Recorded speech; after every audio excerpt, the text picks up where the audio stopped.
At an event in Houston this week, and one of my noted opponents made the comment that we should trust and verify. You know, he may have been talking about the Soviet Union when he uttered that simple phrase, but you honor Ronald Reagan when you say, trust but verify. And I told Gwen on my team today, I said, you know, I think that's no longer valid. We shouldn't believe a word that comes out of their mouth.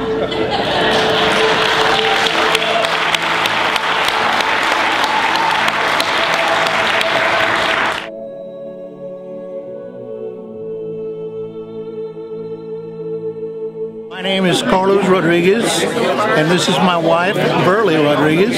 We're both from Springtown, Texas. We have already voted for our next governor of Texas, Debra Medina. And the reason we voted that way is because we have been lifelong Republicans, but are somewhat disenchanted with some of the candidates that we have helped elect in the past, and Ms. Medina offers the best hope to bring change, and that's the reason we voted for her, and that's the reason we're here to support her. I am encouraged by what's happening in Texas, what's happening across the country. I've spent nearly 20 years trying to shake people out of the recliner and get us involved in public policy debate. I enjoy just being politically active and trying to get people my age involved when so many people don't care. We do periodically have Texas office holders that need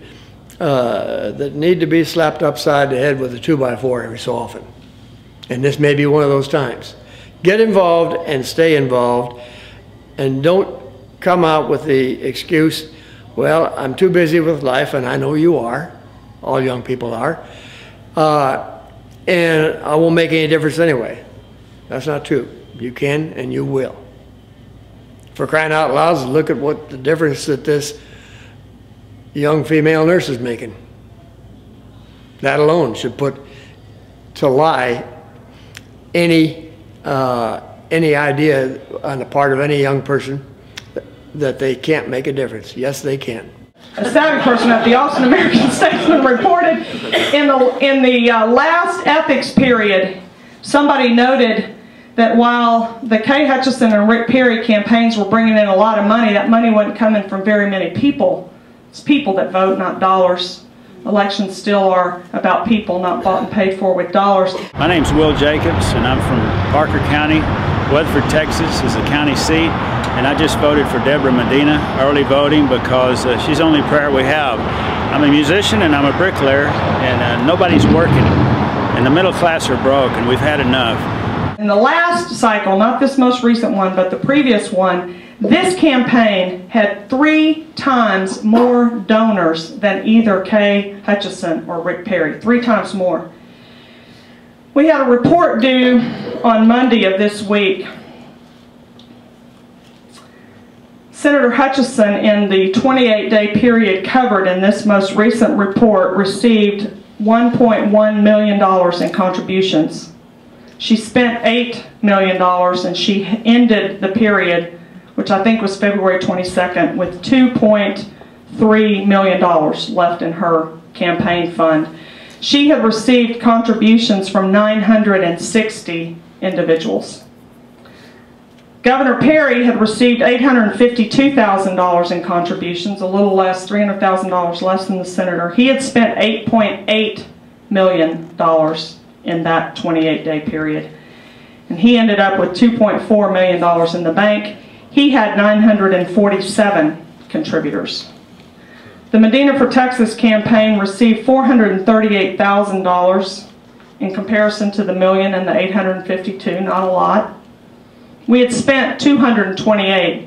We spent $228,000 against $16.9 million. We're competitive in this race. Kay Bailey Hutchison and Rick Perry come into this game. They anteed in with millions of dollars. Debra Medina came to the table with very little money. The most telling figure might be that while Senator Hutchison had 960 donors and Governor Perry had 947, this campaign had 5,865.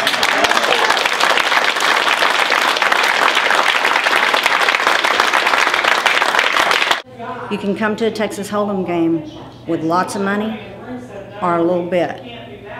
But the person that ends up winning the game is not necessarily the person with all of the money.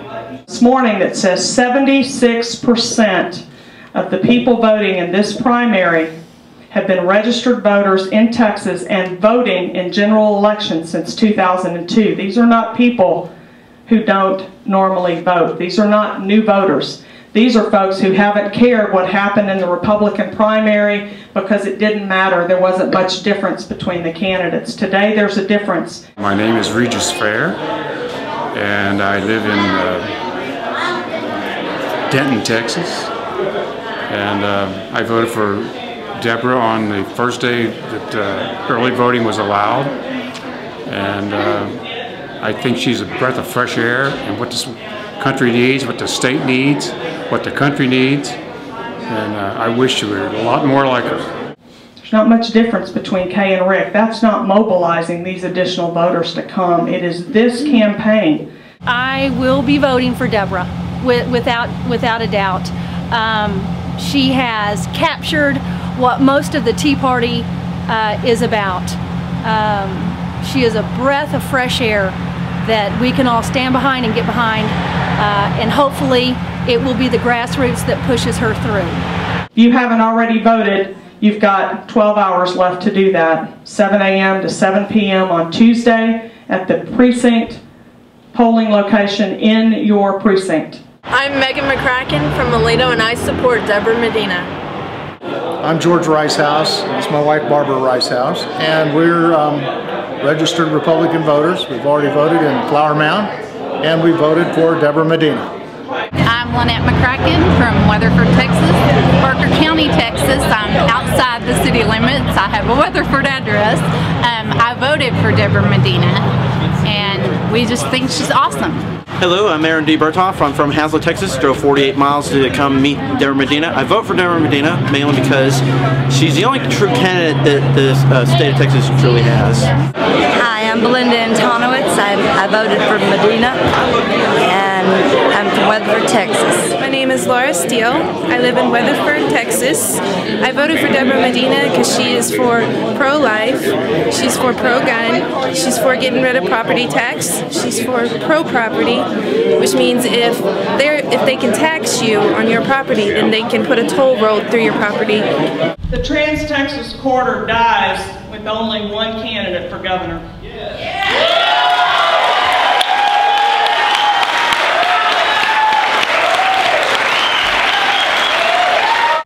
I give it a better than 50% chance. She makes it to the runoff. She's going to shake this tree and shake it like it hasn't been shook in a long time. Get on the phone, walk the streets, hold up signs, whatever it takes, because this is our last chance or we lose Texas. We've come together to take our country back. We are the stewards of this country, and we have allowed greed and power to overtake it. And this is our turn and our time to get it back. Our founders believed we ought to elect men from among the people to go in and serve for a time. Tell Governor Perry and Senator Hutchison thank you for your service to Texas. It's time to come back and live under the laws you passed and put people in office who have been there